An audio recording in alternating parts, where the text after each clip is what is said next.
The purpose of the Mental Health and Addictions Youth Project, or MAYNET for short, was to determine how integrated youth services can provide youth-friendly services for clients with a variety of needs. For example, serving youth with substance use issues or low-risk needs like resume help. Integrated Youth Services, referred to as IYS, is a central location where effective, youth-focused, and integrated services to address substance use, mental health, primary care, and social supports for youth aged 12 to 25 years. To do this, we held focus groups with youth from across Canada who have experience accessing mental health and/or addiction services. We summarized our findings under two main categories: ideal integrated youth services and youth-friendly research.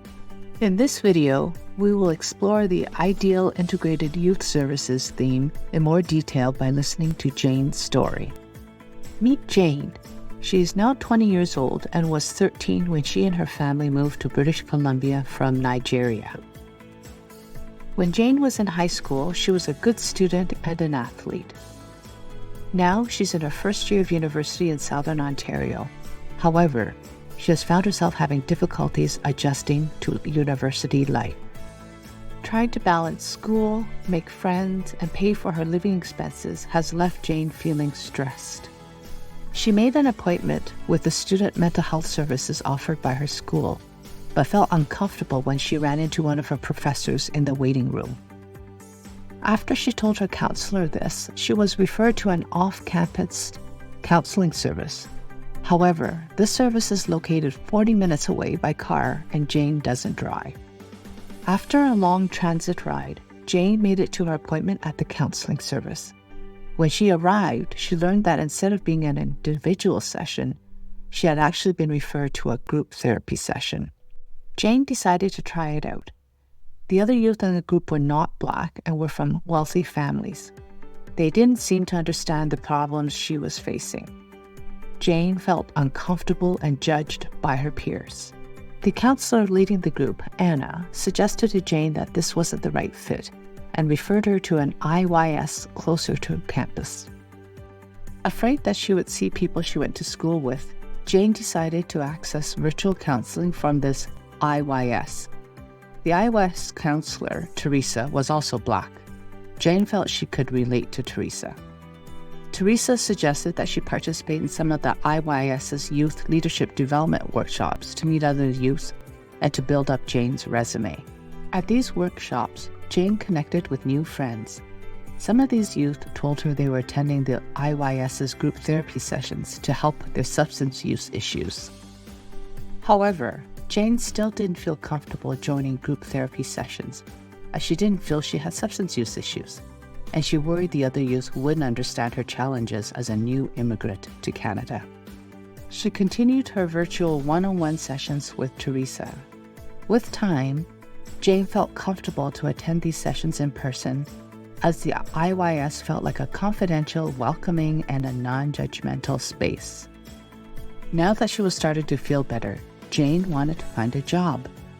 Teresa connected her with an employment agency the IYS had a partnership with. Because Teresa recommended them, Jane felt comfortable meeting someone new.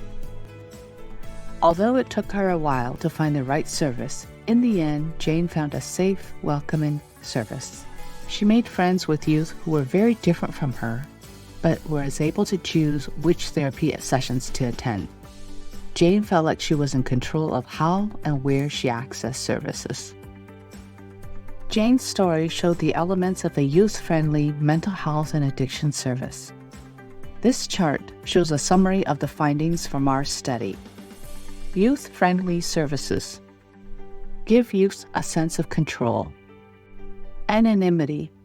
A feeling of anonymity can help youth feel safe enough to get the help they need. Meet others on their own terms. Youth want to control how they're perceived by the world. Accessibility. Hybrid virtual or in-person services. Offering both provides greater accessibility and perceived anonymity. Connection point to other services.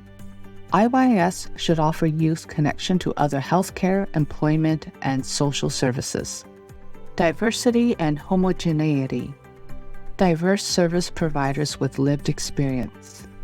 Youth want service providers who have been in their shoes. Connecting youth of similar backgrounds. In therapeutic settings, youth want to be around people similar to them. A feeling of homeliness. Service provider training.